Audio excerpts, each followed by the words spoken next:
구원 상담 7번 구원의 방법 베드로후서 3장 6절 말씀. 이로 말미암아 그때 세상은 물의 넘침으로 멸망하였으되. 아멘. 그때가 언제일까요? 노아 홍수 때지요. 물이 넘쳐서 역사 이래 전무후무한 대홍수가 일어났어요. 그때에 사람들과 육축과 기는 것과 나는 짐승이 다 물에 잠겨 죽기까지 큰 홍수가 났지요. 뉴스에서 홍수난 장면을 보면 그 위력이 정말 엄청나지요. 쓰나미가 한번 몰려오면 물이 넘쳐서 산도 나무도 집도 큰 빌딩도 무너지는 것을 볼 수 있어요. 노아 홍수 때도 집들이 다 무너지고 떠내려가고 물에 잠겼겠지요. 생각만 해도 정말 무섭지요. 이제 앞으로는 또 어떤 말씀이 예언되었나요? 베드로후서 3장 7절 말씀. 이제 하늘과 땅은 그 동일한 말씀으로 불사르기 위하여 간수하신 바 되어 경건치 아니한 사람들의 심판과 멸망의 날까지 보존하여 두신 것이라. 아멘. 하나님께서는 하늘과 땅을 그 동일한 말씀으로 불사르기 위하여 보살피고 지키셨다고 하셨는데 어떤 동일한 말씀인가요? 홍수 심판 때처럼 미리 예고하신 것과 같이 때가 될 때까지 보존하셨어요. 심판날과 멸망의 날에 큰 불로 태워버리시려고 그대로 보호하고 간수해서 지켜두신 것을 잊지 말라고 수없이 예언하시고 경고하셨지요. 왜 그때까지 보존하실까요? 그렇지요. 한 명이라도 예수님을 믿고 구원받으라고 지켜주시지요. 그러면 우리는 어떻게 하면 될까요? 지금 준비해야지요. 다 같이 준비됐나요? 준비됐어요. 노아처럼 지금 준비하면 불심판에서 구원받을 수 있어요. 노아 홍수 때 하나님께서 노아 가족을 통해 방주를 준비하셨지요. 그 방주 안에 들어온 자는 누구를 막론하고 사람이든 동물이든 다 멸망치 않고 구원받게 하셨어요. 그러면 우리는 어디로 가면 불심판의 재앙을 면할 수 있을까요? 가장 안전한 천국에 갈 수 있어야지요. 그럼 천국에 가려면 어디로 가야 하나요? 천국 길은 어디에 있을까요? 천국 티켓은 어디서 구입할까요? 요한복음 14장 6절에 예수께서 가라사대 내가 곧 길이요 진리요 생명이니 나로 말미암지 않고는 아버지께로 올 자가 없느니라. 예수님 안에만 있으면 무서운 불심판을 받지 않고 천국에 갈 수 있어요. 데살로니가 전서 4장 14절에 우리가 예수에 죽었다가 다시 사심을 믿을진대 이와 같이 예수 안에서 자는 자들도 하나님이 저와 함께 데리고 오시리라. 불심판 받기 전에 예수님께서 먼저 우리를 데리러 오셔요. 데살로니가 전서 4장 15절에 우리가 주의 말씀으로 너에게 이것을 말하노니 주 강림하실 때까지 우리 살아남아 있는 자도 자는 자보다 결단코 앞서지 못하리라. 예수님을 믿고 먼저 죽은 자들과 함께 강림하셔요. 데살로니가 전서 4장 16절에 주께서 호령과 천사장의 소리와 하나님의 나팔로 친히 하늘로 쫓아 강림하시리니 그리스도 안에서 죽은 자들이 먼저 일어나고. 예수님 믿고 죽은 자들이 부활해서 먼저 일어나지요. 17절에 그 후에 우리 살아남은 자도 저희와 함께 구름 속으로 끌어올려 공중에서 주를 영접하게 하시리니 그리하여 우리가 항상 주와 함께 있으리라. 우리는 신령한 몸으로 변화되어서 구름 속으로 끌어올려 공중에서 예수님을 만나게 돼요. 이때부터 예수님과 영원히 함께 있지요. 데살로니가 전서 4장 18절에 그러므로 이 여러 말로 서로 위로하라. 큰 위로가 되셨습니까? 불심판 받기 전에 미리 준비하세요. 지금 예수님을 믿으면 함께 천국 갈 수 있어요.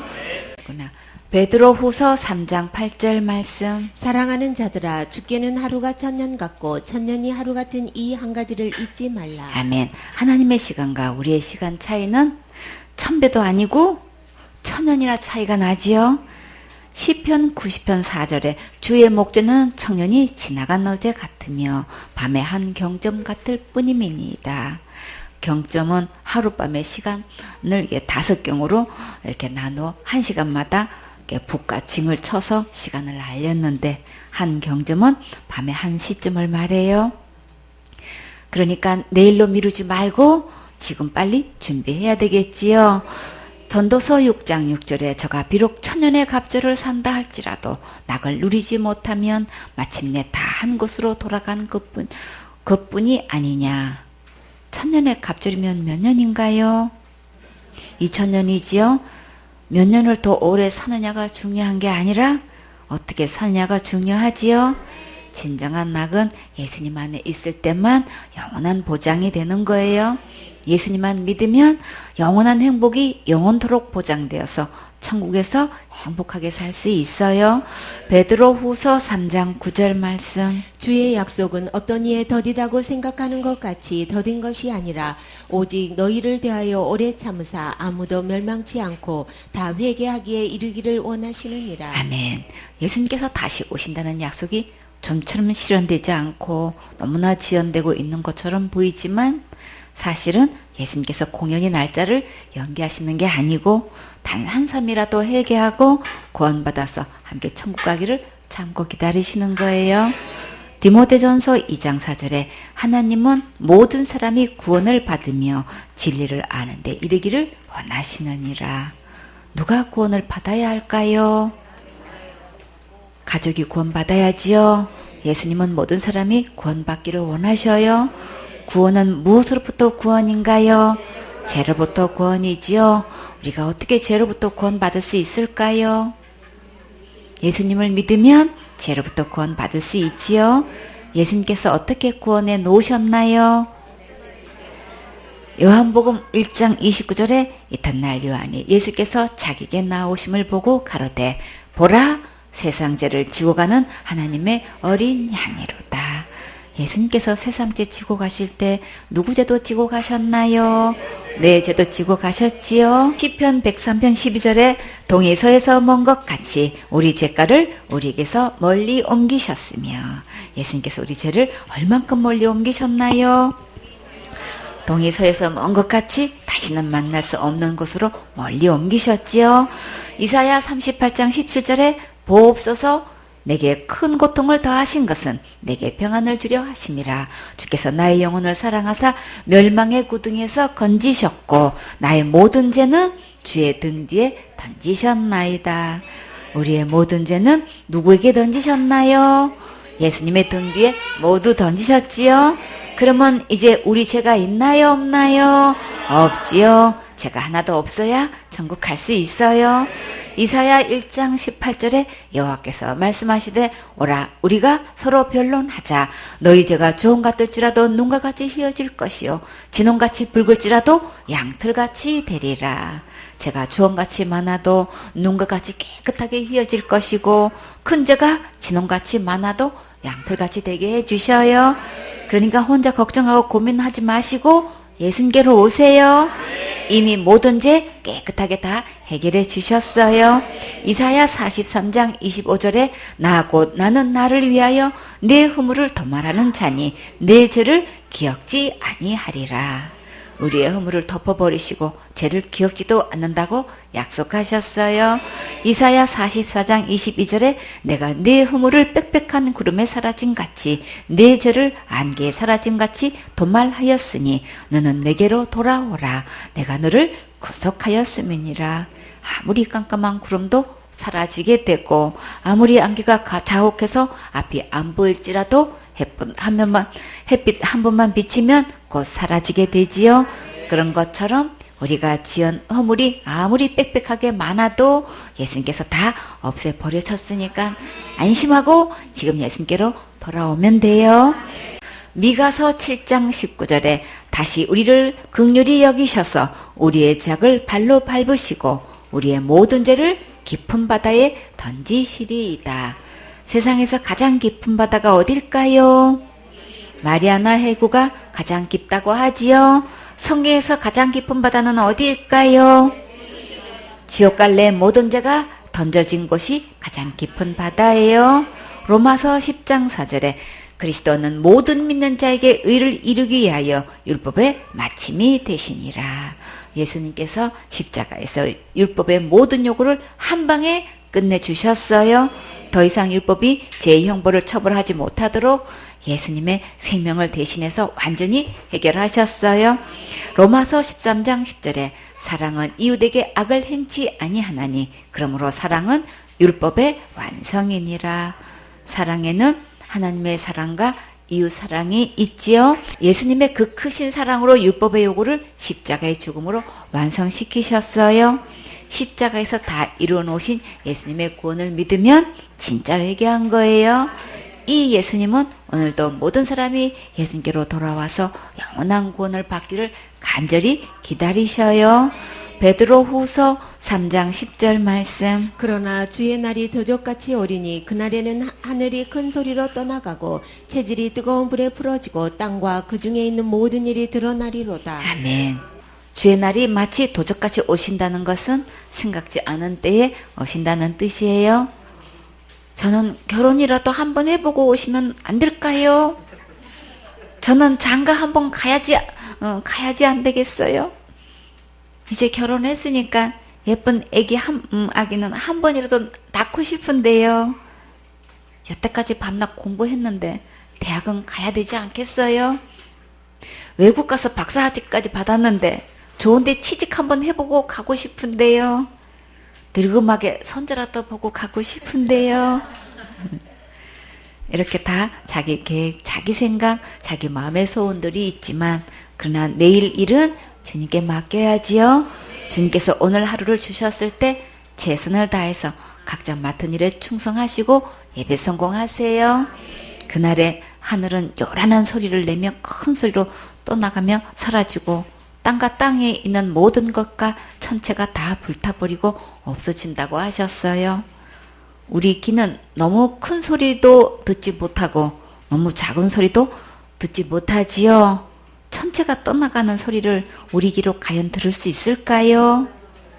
여러분은 그 소리를 듣고 싶으세요? 아니지요. 생각만 해도 너무 소리가 커서 듣긴 정말 무섭겠지요. 이런 큰 재앙이 내려지기 전에 우리는 어디에 있어야 가장 안전할까요?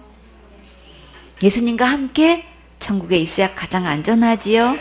베드로후서 3장 11절 말씀. 이 모든 것이 이렇게 풀어지리니 너희가 어떠한 사람이 되어야 마땅하뇨 거룩한 행실과 경건함으로. 아멘. 이렇게 땅의 것도 하늘의 것도 결국 모든 것이 다 녹아버리고 마는데 그러면 우리는 어떤 경건한 행실을 해야 가장 마땅할까요? 제일 먼저 주님 보시기에 언제든지 천국 갈 준비가 완전하게 되어 있어야겠지요. 주님 오실 때 여러분은 어떤 모습으로 주님을 만나고 싶으세요? 세상에서 줄 수 없는 큰 기쁨과 즐거움으로 예수님을 반갑게 만났으면 정말 좋겠지요. 거룩한 행실과 경건함으로 예수님 오시기를 사모하라고 했어요. 다 같이 이 다음에 예수님을 만나면 우리 뭐라 말할까? 그때는 부끄러움 없어야지. 우리 서로 사랑해. 어떻게 서로 사랑할까요? 하나님 사랑, 이웃 사랑해야지요. 누가복음 10장 27절에 대답하여 가로되 내 마음을 다하며 목숨을 다하며 힘을 다하며 뜻을 다하여 주 너의 하나님을 사랑하고 또한 내 이웃을 내 몸과 같이 사랑하라 하였나이다. 하나님께는 예배 성공함으로 사랑하고 이웃은 예수님의 십자가의 은혜를 전함으로 사랑해야겠지요. 베드로후서 3장 12절 말씀. 하나님의 날이 임하기를 바라보고 간절히 사모하라. 그날에 하늘이 불에 타서 풀어지고 체질이 뜨거운 불에 녹아지려니와. 아멘. 만약에 우리가 엉망으로 살고 있을 때 예수님이 오신다면 정말 부끄럽겠지요. 오늘 맡은 일에 충성을 다하고 예배 성공하고 있을 때 주님 오신다면 정말 행복하고 기쁘겠지요. 천국 가서 받을 영원한 상급을 생각하고 간절히 사모하세요. 하늘이 불타고 이 땅에 녹아지는 그때에 우리에게는 또 어떤 약속이 보장되어 있을까요? 베드로후서 3장 13절 말씀. 우리는 그의 약속대로 의에 거하는 바 새 하늘과 새 땅을 바라보도다. 아멘. 여러분도 의의 나라, 거룩한 나라, 천국에 거할 새 하늘과 새 땅을 바라보고 있습니까? 천국은 죄가 하나도 없어야 가는데 여러분은 하나님만큼 깨끗하고 의롭고 거룩하십니까? 지옥 갈 죄인이 어떻게 그렇게 거룩하게 되셨습니까? 예수님께서 내 죄를 위해 십자가에서 죽으시고 부활하셔서 지옥 갈 내 모든 죄를 영원히 용서해 주셔서 거룩하게 되었지요. 이사야 65장 17절에 보라 내가 새 하늘과 새 땅을 창조하노니 이전 것은 기억되거나 마음에 생각나지 아니할 것이라. 이제 천국에 가면 이 세상에서 살던 생각이 나지 않게 해주셔요. 왜 그렇게 하실까요? 천국에 오지 못한 가족들 생각하면 정말 마음 아프고 슬프겠지요. 이제 다시는 돌이킬 수 없는 시간이 지나갔으니까 다시는 전혀 생각나지 않도록 배려하신 거예요. 이사야 66장 22절에 나 여호와가 말하노라 나의 질 새 하늘과 새 땅이 내 앞에 항상 있을 것 같이 너희 자손과 너희 이름이 항상 있으리라. 어떻게 하면 내 이름이 하늘나라에 항상 있을 수 있을까요? 계시록 3장 5절에 이기는 자는 이와 같이 흰옷을 입을 것이요 내가 그 이름을 생명책에서 반드시 흐리지 아니하고 그 이름을 내 아버지 앞과 그 천사들 앞에서 시인하리라. 하늘나라 생명책에 내 이름이 기록되어 있고 아버지 앞과 천사들 앞에서 내 이름을 불러주신다면 정말 이보다 더 행복할 수는 없겠지요. 생명책에 여러분의 이름이 기록되었습니까? 어떻게 생명책에 내 이름이 기록될 수 있을까요? 요한복음 5장 24절에 내가 진실로 진실로 너희에게 이르노니 내 말을 듣고 또 나 보내신 이를 믿는 자는 영생을 얻었고 심판에 이르지 아니하나니 사망에서 생명으로 옮겼느니라. 예수님께서 지옥 갈 내 모든 죄를 영원히 용서하신 것을 믿으면 내 이름이 생명책에 기록되어서 절대 지워지지 않고 항상 내 이름이 하나님 앞에 있게 돼요. 베드로 후서 3장 14절 말씀. 그러므로 사랑하는 자들아 너희가 이것을 바라보나니 주 앞에서 점도 없고 흠도 없이 평강 가운데서 나타나기를 힘쓰라. 아멘. 어떻게 하면 점도 없고 흠도 없이 평강 가운데서 예수님을 만날 수 있을까요? 주님 오실 때까지 예배 성공하고 먼저 주와 복음을 위해 섬기며 맡은 일에 충성을 다해야겠지요. 이사야 55장 7절 말씀. 이는 그 길을 불의한 자는 그 생각을 버리고 여호와께로 돌아오라. 그리하면 그가 긍휼히 여기시리라. 우리 하나님께로 나오라. 그가 널리 용서하시리라. 아멘. 악인과 불의한 자는 그 길과 그 생각을 버리라고 하셨지요. 그렇게 하면 긍휼히 여겨주시고 널리 용서해 주셔요.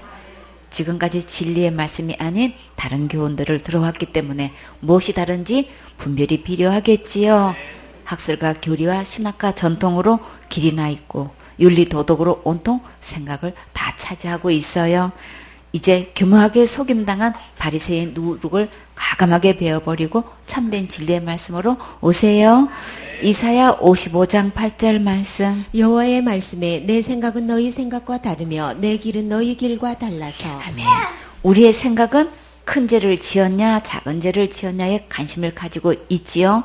큰 죄는 지옥 가고 자살죄는 무조건 지옥 가고 작은 죄 지으면 날마다 회개해야만 천국 간다고 생각하고 있지만 그러나 큰 죄 지었느냐 작은 죄 지었냐는 천국 가는 데는 아무 상관없어요. 천국은 죄가 있느냐 없느냐 유무를 보셔요.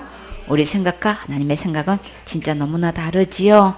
그러니까 고정관념을 버리고 기록된 성경 말씀에는 무엇을 말씀하시는지를 먼저 알아야겠지요.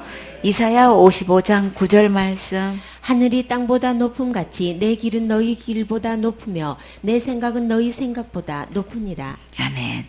큰 죄를 지었든 작은 죄를 지었든 죄가 있기만 하면 어느 누구도 천국 갈 수 없어요. 로마서 3장 23절에 모든 사람이 죄를 범하였음에 하나님의 영광에 이르지 못하더니 천국은 거룩한 나라라서 죄가 있으면 들어갈 수가 없는 나라이고 또 제 문제를 내가 스스로 해결할 수 없는 거예요. 왜 그럴까요? 죄의 삭은 사망이기 때문이지요. 히브리서 9장 27절에 한 번 죽는 것은 사람에게 정하신 것이요 그 후에는 심판이 있으리니 죄값은 죽고 심판받고 지옥 가기 때문에 우리가 할 수 없어요. 그래서 예수님은 우리가 걸어온 길과 생각을 버리고 예수님께로 돌아오라고 하신 거예요. 예수님께로 오면 이미 지옥 갈 모든 죄를 다 용서해 놓으시고 영생을 선물로 주셔서 천국에서 영원히 왕노릇하며 행복하게 살 수 있도록 큰 은혜를 베풀어 주셨어요. 오늘 예수님의 십자가의 은혜를 믿으면 구원의 선물을 받을 수 있어요. 여러분은 구원의 선물을 받았습니까? 그럼 우리는 이 세상에서 가장 행복하고 최고로 축복받은 주인공이에요. 마태복음 16장 21절 말씀. 이때로부터 예수 그리스도께서 자기가 예루살렘에 올라가 장로들과 대제사장들과 서기관들에게 많은 고난을 받고 죽임을 당하고 제3일에 살아나야 할 것을 제자들에게 비로소 가르치시니. 아멘. 이때로부터는 언제를 말씀하실까요? 예수님께서 제자들에게 한 가지 질문을 하셨는데 이에 대한 대답을 먼저 상고해 보도록 해요. 마태복음 16장 13절에 예수께서 가이사라 빌립보 지방에 이르러 제자들에게 물어 가라사대 사람들이 인자를 누구라 하느냐. 성경에는 마게도냐에 있는 첫 번째 성 빌립보가 있고 또 가이사라의 지방에 있는 빌립보가 있어요. 이 빌립보 지방에서 예수님은 제자들에게 사람들이 나를 누구라 하느냐 하고 질문을 하셨는데 예수님의 제자들은 어떻게 대답했을까요? 마태복음 16장 14절에 가로되 더러는 침례 요한, 더러는 엘리야, 어떤 이는 예레미야나 선지자 중에 하나라 하나이다. 더러는 예수님을 침례 요한이라고 했지요. 마가복음 6장 14절에 이에 예수의 이름이 드러난지라 헤롯 왕이 듣고 가로되 이는 침례 요한이 죽은 자 가운데서 살아났도다. 그러므로 이런 능력이 그 속에서 운동하느니라 하고 어떤 이는 이가 엘리야라 하고 또 어떤 이는 이가 선지자니 예 선지자 중에 하나와 같다 하되 헤롯은 듣고 가로되 내가 목배인 요한 그가 살아났다 하더라. 헤롯 왕은 엄청 겁이 많은 것 같지요. 선지자 침례 요한을 죽인 것이 계속 마음에 두려움으로 남아있었던 것 같지요. 말라기서 4장 5절에 보라 여호와의 크고 두려운 날이 이르기 전에 내가 선지 엘리야를 너에게 보내리니 그가 아비의 마음을 자녀에게로 돌이키게 하고 자녀들의 마음을 그들의 아비에게로 돌이키게 하리라. 돌이키지 아니하면 두렵건대 내가 와서 저주를 그 땅을 칠까 하노라 하시니라. 이 예언의 말씀대로 엘리야가 정말 왔나요? 엘리야는 과연 누구를 가리키는 것일까요? 마태복음 17장 10절에 제자들이 묻자와 가로되 그러면 어찌하여 서기관들이 엘리야가 먼저 와야 하리라 하나이까? 예수께서 대답하여 가라사대 엘리야가 과연 먼저 와서 모든 일을 회복하리라. 내가 너희에게 말하노니 엘리야가 이미 왔으되 사람들이 알지 못하고 임의로 대요하였도다. 인자도 이와 같이 그들에게 고난을 받으리라 하시니 임의대로 대우했다는 것은 아무도 그를 알아보지도 못하고 아무렇게나 대접했다는 것 뜻이지요. 침례 요한에게도 그렇게 했고 예수님도 그들에게 고난을 받으리라고 하셨어요. 예수님은 어떤 고난을 받으셨나요? 십자가의 고난을 받으셨지요. 누구 때문에 고난을 받으셨나요? 내 죄 때문에 십자가의 고난을 받으셨지요. 사도신경에서는 예수님께서 누구 때문에 고난 받았다고 했나요? 빌라도 때문에 고난 받았다고 했지요. 이렇게 신앙 고백하면 지옥 갈 모든 죄로부터 구원 받을 수 있나요? 절대 없지요. 그러니까 이제 사도신경으로 신앙 고백하지 마세요. 이것은 속고 있는 거예요. 진짜 신앙 고백은 예수님께서 내 죄 때문에 십자가에서 고난 받으셨다고 고백해야겠지요. 그리고 예수님께서 지옥 갈 내 모든 죄를 영원히 용서해 주신 것을 믿을 때만 구원 받을 수 있어요. 마태복음 17장 13절에 그제야 제자들이 예수의 말씀하신 것이 침례 요한인 줄을 깨달으니라. 엘리야를 보내신다고 하신 예언의 말씀이 곧 침례 요한이라는 것을 알게 되었지요. 이사야 40장 3절에 외치는 자의 소리여 가로되 너희는 강야에서 여호와의 길을 예비하라. 사막에서 우리 하나님의 대로를 평탄케 하라. 골짜기마다 도두어지며 산마다 작은 산마다 낮아지며 구르지 않는 곳이 평탄케 되며 험한 곳이 평지가 될 것이요. 깊은 골짜기는 메꾸고 산과 언덕들은 모두 깎아내려서 평지가 되게 하셨어요. 이 말씀이 무슨 뜻일까요? 우리의 마음밭을 깊이 기경해서 길을 평탄케 할 때 예수님을 만날 수 있어요. 내 생각, 내 이론, 내 상식, 내 신학, 내 교리, 내 전통들을 다 내어버리고 하나님 말씀만 믿으세요. 유대인이든 이방인이든 종이든 자유인이든 많이 배웠든 못 배웠든 부자이든 가난한 자이든 건강하든 병든 자든 계급에 상관없이 기천에 상관없이 모두 예수님을 믿으면 구원받을 수 있어요. 침례 요한이 주의 길을 예비하라고 하나님께 사명을 받았는데 예수님을 어떻게 증거했나요? 요한복음 1장 29절에 이튿날 요한이 예수께서 자기에게 나오심을 보고 가로되 보라 세상 죄를 지고 가는 하나님의 어린 양이로다. 정말 복음이 너무나 분명하지요. 세상 죄를 지고 가실 때 누구 죄도 지고 가셨나요? 내 죄도 지고 가셨지요. 근데 너무나 많은 사람들이 아직도 자기 죄를 자기가 지고 날마다 죄를 해결한다고 애쓰고 있지요. 그것은 신앙생활이 아니라 종교생활을 하는 거예요. 예수님께서 하신 일을 기록된 말씀대로 믿고 누리는 것이 신앙이에요. 요한복음 1장 30절에 내가 전에 말하기를 내 뒤에 오는 사람이 있는데 나보다 앞선 것은 그가 나보다 먼저 계심이라 한 것이 이 사람을 가리킴이라. 지금까지 침례 요한은 오실 예수님을 계속 증거하고 있었지요. 요한복음 1장 31절에 나도 그를 알지 못하였으나 내가 와서 물로 침례를 주는 것은 그를 이스라엘에게 나타내려 함이라 하니라. 침례 요한이 백성들에게 침례를 주는 목적이 예수님을 이스라엘에게 나타내리고 한 거였어요. 요한복음 1장 32절에 요한이 또 증거하여 가로되 내가 봄에 성령이 비둘기같이 하늘로서 내려와서 그 위에 머물렀더라. 나도 그를 알지 못하였으나 나를 보내어 물로 침례를 주라 하신 그이가 나에게 말씀하시되 성령이 내려서 누구 위에든지 머무는 것을 보거든 그가 곧 성령으로 침례를 주는 이인 줄 알라 하셨기에 내가 보매 그가 하나님의 아들이심을 증거하였노라 하니라.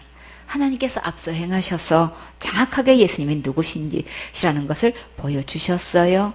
그 일을 그대로 백성들이 증거하면서 예수님을 하나님의 아들이심을 확실히 전했지요. 마태복음 11장 11절에 내가 진실로 너에게 말하노니 여자가 낳은 자 중에 침례 요한보다 큰 이가 일어남이 없도다. 그러나 천국에서는 극히 작은 자라도 저보다 크니라. 침례 요한이 예수님을 하나님의 아들이심을 증거할 때가 정말 가장 전성기고 가장 멋있었지요. 근데 어떻게 하다가 침례 요한이 옥에 갇혔었나요? 다른 불이 붙어서 죽임을 당했지요. 사회운동에 물들어서 이 사람 저 사람 책망하고 왕까지 책망하다가 옥에 갇혔어요. 하나님의 종은 맡은 일에 끝까지 충성을 다해야지요. 항상 겸손한 마음으로 하나님의 은혜를 구하고 넘어질까 조심해야겠지요. 사명을 떠나 다른 불이 붙으면 어떻게 되나요? 민수기 3장 4절에 나답과 아비후는 신의 강야에서 다른 불을 여호와 앞에 들이다가 여호와 앞에서 죽었고 무자하였고 엘리야살과 이다말이 그 아비 아론 앞에서 제사장의 직분을 행하였더라. 하나님의 종이 다른 불이 붙으면 결국 죽임을 당하게 돼요. 요한이 옥에 갇혔을 때 어떤 모습이었을까요? 마태복음 11장 2절에 요한이 옥에서 그리스도의 하신 일을 듣고 제자들을 보내어 예수께 여짜오되 오실 그이가 당신이 오니까 우리가 다른 일을 기다리오리까?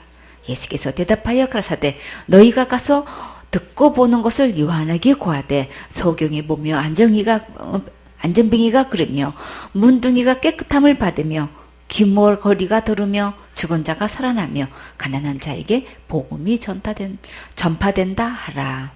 누구든지 나를 인하여 실족하지 아니하는 자는 복이 있도다 하시니라. 침례 요한이 제자들을 예수님께 보냈는데 예수님은 침례 요한을 옥에서 구해주셨나요? 예수님은 복음 전하러 오셨지요. 누구를 막론하고 예수님을 통해 실족하지 않는 자가 복이 있다고 하셨어요. 사역자는 오직 예수님의 십자가의 은혜만 전하고 제자들에게 항상 예배 선곡하도록 도와주세요. 마태복음 11장 7절에 저희가 떠나며 예수께서 무리에게 요한에 대하여 말씀하시되 너희가 무엇을 보려고 강야에 나갔더냐? 바람에 흔들리는 갈대냐? 그러면 너희가 무엇을 보려고 나갔더냐? 부드러운 옷 입은 사람이냐? 부드러운 옷 입은 자들은 왕궁에 있느니라.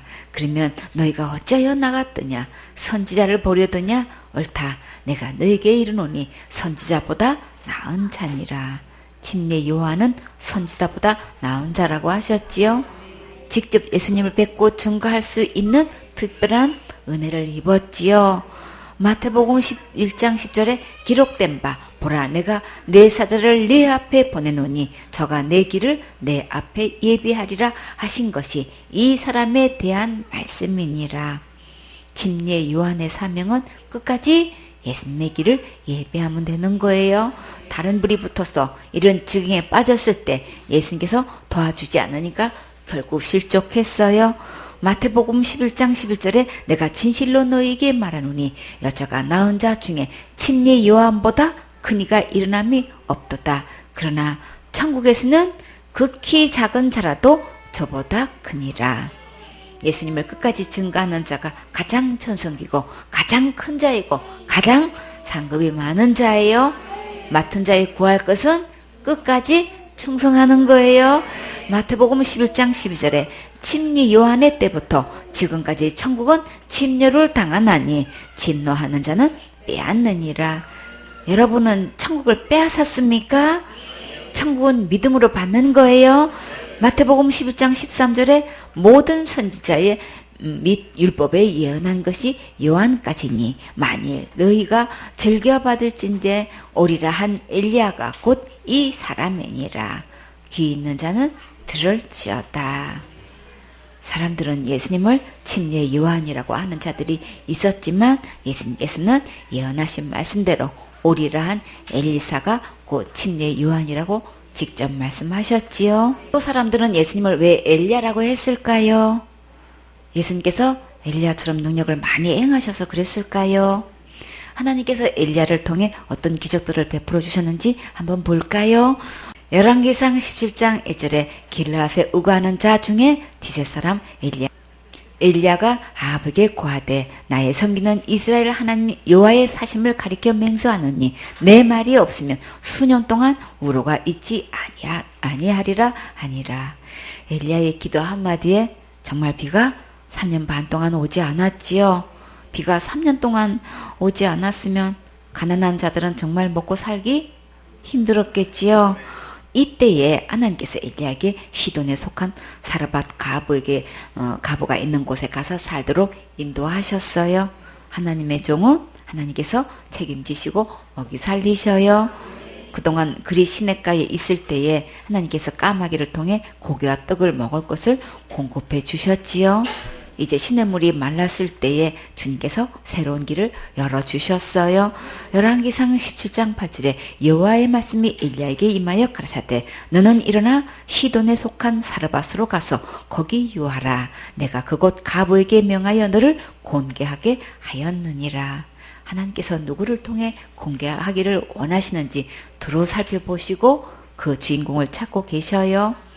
지상 17장 10절에 저가 일어나 사르밧으로 가서 성문에 이를 때에 한 가부가 그곳에서 나무가지를 줍는지라. 이에 불러 가로되 청컨대 그릇에 물을 조금 가져다가 나로 마시게 하라. 저가 가지러 갈 때에 참 그래도 바로 가서 이 가문댁에서 물을 바로 가지고 갔죠. 그쵸? 엘리야가 저를 불러 가로되 청컨대 내 손에 떡 한 조각을 내게로 가져오라. 물 한 모금 먹겠다고 했다가 또 이제 떡까지 가져오라고 했어요.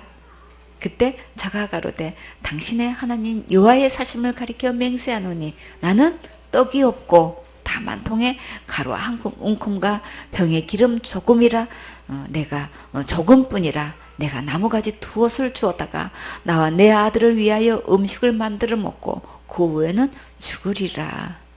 사르밧 가부가 어떻게 엘리야를 보고 당신의 하나님 여호와의 사심을 가리켜 맹세한다고 했을까요? 영안이 열려서 하나님의 종인 줄 알았을까요? 엘리야에게서 신령한 향기를 맡을 수 있었을까요? 마지막 먹고 죽을 수밖에 없는 딱한 처지가 되었을 때 많은 걱정을 하며 두려움에 떨었겠지요. 열왕기상 17장 13절에 엘리야가 저에게 이르되 두려워 말고 가서 네 말대로 하려니와 먼저 그것을 나를 위하여 작은 떡 하나를 만들어 내게로 가져오고 그 후에 너와 내 아들을 위하여 만들라. 큰 떡을 가져오라고 하지 않고 왜 작은 떡 하나를 만들어 오라고 했을까요? 그렇지, 가루가 그거밖에 없으니까. 그만큼 작게 남았는데, 한 움큼밖에 안 남았는데, 그 작은 떡이 될 수밖에 없죠. 이스라엘 하나님 여호와의 말씀이 나 여호와가 비를 지면에 내리는 날까지 그 통에 가루는 다하지 아니하고 그 병의 기름은 없어지지 아니하리라 하셨느니라. 아멘이 되세요. 이 말씀을 듣고 이 가부는 믿어졌을까요? 그대로 순종하면 믿음으로 마지막 남은 떡을 먼저 만들어서 엘리야에게로 가져오겠지요. 열왕기상 17장 15절에 저가 가서 엘리야의 말대로 하였더니 저와 엘리야와 식구가 여러 날 먹었으나 그 말씀이 믿어져서 얼른 가서 정말 그대로 했지요. 여호와께서 엘리야로 하신 말씀같이 통의 가루가 다하지 아니하고 병의 기름이 없어지지 아니하니라. 정말 비를 지면에 내리는 날까지 그 통의 가루와 기름이 없어지지 않은 기적이 일어났어요. 또 죽은 아이를 놓고 엘리야가 기도할 때도 하나님께서 살려주셨지요. 열왕기상 17장 17절에 이 일 후에 그 집 주모되는 여인의 아들이 병들어 증세가 심히 이중하다가 숨이 끊어진지라. 하나님의 종을 지극정성으로 섬겼는데 집안에 이런 일이 일어나면 정말 너무나 황당하겠지요. 이 여인은 이를 놓고 어떻게 반응했을까요? 열왕기상 17장 18절에 여인이 엘리야에게 이르되 하나님의 사람이여 당신이 나를 더불어 무슨 상관이 있기로 내 죄를 생각나게 하고 내 아들을 죽게 하려고 내게 오셨나이까. 참, 이 일을 당하면서 이 여인은 자기의 죄가 생각나게 하고 아들도 죽게 하려고 오셨냐고 물었어요. 이쯤 되면 정말 엘리야도 몹시 당황하겠지요. 엘리야는 이를 어떻게 처신했을까요? 여인과 아무 말다툼도 하지 않고 변명도 하지 않고 주님께 부르짖었어요. 열왕기상 17장 19절에 엘리야가 저에게 그 아들을 달라 하여 그를 그 여인의 품에서 취하여 안고 자기의 거창한 타락에 올라가서 자기 침상에 누이고 여호와께 부르짖어 가로되 나의 하나님 여호와여 주께서 또 내가 우거하는 집 가부에게 재앙을 내리사 그 아들을 죽게 하셨나이까 하고 그 아이 위에 몸을 3번 펴서 엎드리고 여호와께 부르짖어 가로되 진짜 부르짖게 되지요. 나의 하나님 여호와여 원컨대 이 아이의 혼으로 그 몸에 돌아오게 하옵소서 하니 여호와께서 엘리야의 소리를 들으심으로 그 아이의 혼이 몸으로 돌아오고 살아난지라. 엘리야가 그 아이를 안고 타락에서 방으로 내려가서 그 음에게 주며 이르되 보라 내 아들이 살았느니라. 여인이 엘리야에게 이르되 내가 이제야 당신은 하나님의 사람이시요 당신의 입에 있는 여호와의 말씀이 진실한 줄 아노라 하니라. 이 사건을 통해서 이 여인이 거듭나는 역사를 볼 수 있지요. 하나님의 말씀이 진실로 믿어지게 되었어요.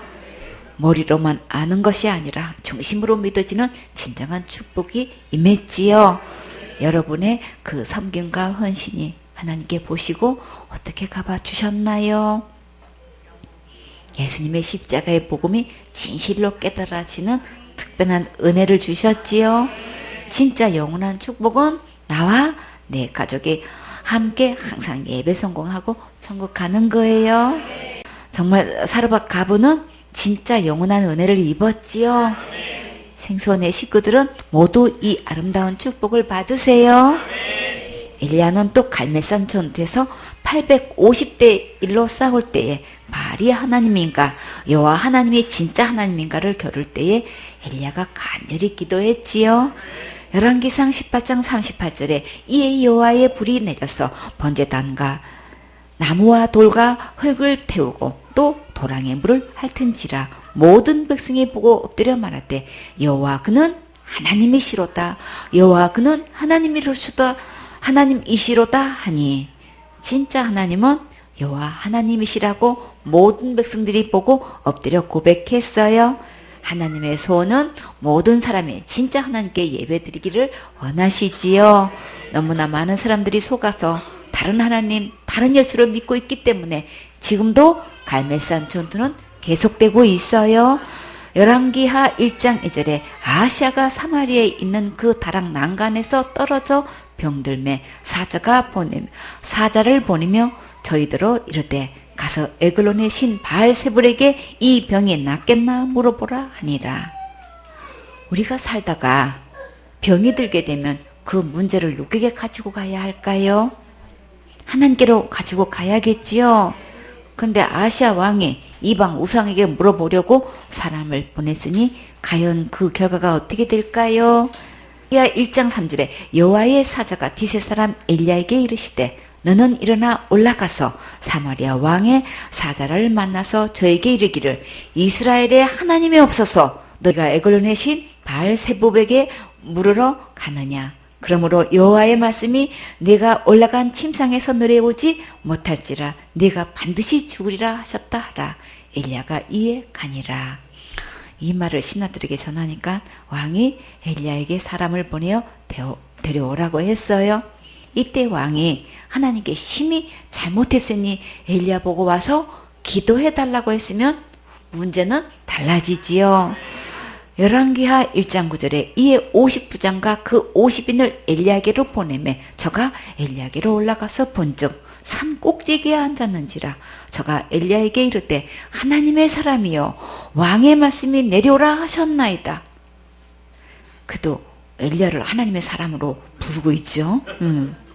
엘리야가 50부장에게 대답하여 그러되 내가 만일 하나님의 사람이면 불이 하늘에서 내려와서 너와 너의 50인을 살을지로다 하매 불이 곧 하늘에서 내려와서 저와 그 50인을 살랐더라. 왕의 잘못으로 심부름을 간 사람들만 죽게 되었어요. 이렇게 하나님의 징계가 있었으면 왕이 하나님께 엎드리고 은혜를 구해야지요. 또 똑같이 사람을 보냈어요. 열왕기하 1장 11절에 왕이 다시 다른 50부장과 그 50인을 엘리야에게로 보내니 저가 엘리야에게 일러 가로되 하나님의 사람이여 왕의 말씀이 속히 내려오라 하셨나이다. 엘리야가 저에게 대답하여 가로되 내가 만일 하나님의 사람이면 불이 하늘에서 내려와 너와 너의 50인을 살을지로다 하매 하나님의 불이 곧 하늘에서 내려와서 저와 그 50인을 살랐더라. 엘리야의 기도 한마디에 50부장 둘과 100명이 하늘에서 불이 내려와 살라버렸지요. 세 번째 또 왕이 사람을 보냈을 때 이 50부장은 죽을 게 뻔하니까 간절히 엎드려 은혜를 구했어요.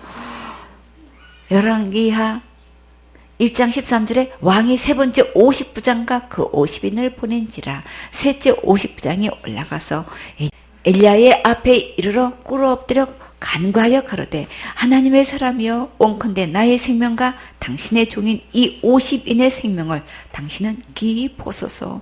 불이 하늘에서 내려와서 전번에 50부장과 50부장 둘과 그 50인들을 살랐거니와 나의 생명은 당신은 귀하게 귀히 보소서 하매 여호와의 사자가 엘리야에게 이르되 너는 저를 두려워 말고 함께 내려가라 하신지라. 엘리야가 곧 일어나 저와 함께 내려가서 왕에게 이르니. 산 꼭대기에 있었던 거는 두려워서 그렇게 한 거예요. 그쵸? 사람을 보내가지고 오라고 하니까 겁에 나가지고 지금 막 그렇게 기도한 거예요. 꼭 그렇게 했어야 될까? 너무 불쌍하지요. 50부장도 그렇고 50인도 다 엄마 아빠들 애기들도 있었고 다 결혼한 사람도 있을 거고 막 그 가족들 생각하면 진짜 하나님 왜 두려워하면 이런 대형 사고가 나요. 그쵸? 열왕기하 1장 16절에 고하되 여호와의 말씀이 내가 사자를 보내어 에글론의 신 바알세부백에 물으러 하니 이스라엘에 그 말을 물을 만한 하나님이 없음이냐. 그러므로 네가 그 올라간 침상에서 내려오지 못할지라 네가 반드시 죽으리라 하셨다 하니라. 엘리야는 왕에게 네가라고 호칭하면서 하나님의 뜻을 전했는데 이에 대해 왕은 아무 말이 없었지요. 하나님께서 엘리야를 특별히 보내어 직접 하나님의 말씀을 전하게 하셨으면 하나님께서 왕에게 마지막 기회를 주셨을 때에 엎드려 회개하고 간절히 은혜를 구해야지요. 근데 그 기회를 놓치고 죽게 되었어요. 열왕기하 1장 17절에 왕이 엘리야에 전한 여호와의 말씀대로 죽고 저가 아들이 없으므로 여호람이 대신하여 왕이 되니 유다왕 여호사밧의 아들 여호람의 제2년이었더라. 하나님의 큰 능력으로 쓰임받은 엘리야는 어떻게 천국에 올라갔나요? 열왕기하 2장 11절에 두 사람이 행하며 말하더니 후련히 불수레와 불말들이 두 사람을 격하고 엘리야가 해리바람을 타고 승천하더라. 엘리야가 불수레와 불말을 타고 올라갔나요? 엘리야는 해리바람을 타고 순식간에 승천했어요. 예수님께서 공중에 임하실 때에 우리도 후련히 변화되어 공중에서 예수님을 만나게 되지요. 또 사람들이 예수님을 예레미야라고 했지요. 예레미야는 어떤 선자로 유명한가요? 눈물의 선자로 알려져 있지요. 이스라엘 백성들의 범죄로 나라에 전쟁이 일어나고 바벨론 포로로 붙잡혀 가게 될 것을 예언할 때 백성들은 믿지 않았고 도리어 수많은 핍박을 하였지요. 그러나 예레미야가 예언한 대로 되었어요. 바벨론 70년 포로 생활이 끝나면 반드시 예루살렘으로 돌아올 것도 예언했는데 그대로 이루어졌지요. 다니엘서 9장 2절에 곧 그 통치 5년에 나 다니엘이 서책으로 말미암아 여호와의 말씀이 선지자 예레미야에게 임하여 고하신 그 연수를 깨달았나니 곧 예루살렘의 항모함이 70년 만에 마치리라 하신 것이니라. 다니엘도 예레미야의 예언을 알게 되었고 70년 만에 마치는 것을 깨닫게 되었어요. 사람들은 나를 누구라 하느냐의 예수님의 질문에서 제자들은 선지자 중에 하나라고 또 했어요. 누가복음 7장 16절에 모든 사람이 두려워하며 하나님께 영광을 돌려 가로되 큰 선지자가 우리 가운데 일어나셨다 하고 또 하나님께서 자기 백성을 돌아보셨다 하더라. 백성들을 예수님을 큰 선지자로 믿었지요. 사람들은 이렇게 예수님을 침례 요한, 엘리야, 예레미야나 선지자 중에 하나라고 했어요. 마태복음 16장 15절에 가라사대 너희는 나를 누구라 하느냐. 시몬 베드로가 대답하여 가라되 주는 그리스도시요 살아계신 하나님의 아들이시니이다. 예수께서 대답하여 가라사대 바요나 시몬아 네가 복이 있도다. 이를 내게 알게 하니는 혈육이 아니요 하늘에 계신 내 아버지시니라. 베드로의 이 고백이 여러분의 고백이 되셨습니까? 다 같이 고백해 볼까요? 주는 그리스도시요 살아계신 하나님의 아들이시니이다. 그러면 여러분도 가장 복이 있는 자예요. 바요나 시모나는 요한의 아들 시모나라는 뜻이에요. 요한복음 1장 42절에 데리고 예수께로 오니 예수께서 보시고 가라사대 네가 요한의 아들 시몬이니 장차 게바라 하리라 하시니라. 게바는 번역하면 베드로라. 게바를 아람어로는 돌, 바위, 반석, 주춧돌이라는 뜻이에요. 베드로는 또 헬라어로는 돌, 바위라는 뜻이고 또 베드로를 라틴어로는 페트라에서 비롯되었어요. 예수님께서 어떻게 아람어를 쓰셨을까요? 예수님은 어디에서 태어나셨나요? 베들레헴에서 태어나셨지요? 유년 시절과 청년 시절은 어디서 자라셨나요? 나사렛에서 자라셨지요? 나사렛에서는 아람어를 쓰는 지역이었어요. 예수님은 말씀이시니까 어느 나라 방언이든 다 하실 수 있으시지만 육신의 몸을 입고 오셔서 자라나는 환경으로 보면 아람어를 쓰는 지역에서 자라신 거예요. 오늘 본문 말씀 마태복음 16장 21절에서 이때로부터 예수 그리스도께서 자기가 예루살렘에 올라가 장로들과 대제사장들과 서기관들에게 많은 고난을 받고 죽임을 당하고 제3일에 살아나야 할 것을 제자들에게 비로소 가르치셨어요. 왜 이제야 비로소 예수님의 죽음의 문제를 다루셨을까요? 그렇죠. 처음부터 얘기하면 아무도 따라오지 않겠지요. 예수님께서 오신 목적이 무엇이었나요? 우리를 지옥갈 모든 죄에서 구원하러 오셨지요. 요한복음 3장 17절에 하나님이 그 아들을 세상에 보내신 것은 세상을 심판하려 하심이 아니요 저로 말미암아 세상을 구원을 받게 하려 하심이라. 지옥갈 모든 죄로부터 구원을 받게 하기 위해서 성경 말씀에 예언하신 대로 죽지 않고는 죄값을 지불할 수가 없지요. 로마서 6장 23절에 제사은 사망이라고 하셨어요. 만약에 예수님께서 이렇게 예언하신 말씀하신 대로 하지 않으신다면 그럼 어떤 문제가 발생되나요? 단 한 명도 구원받을 수가 없고 천국 갈 영혼이 전혀 없게 되지요.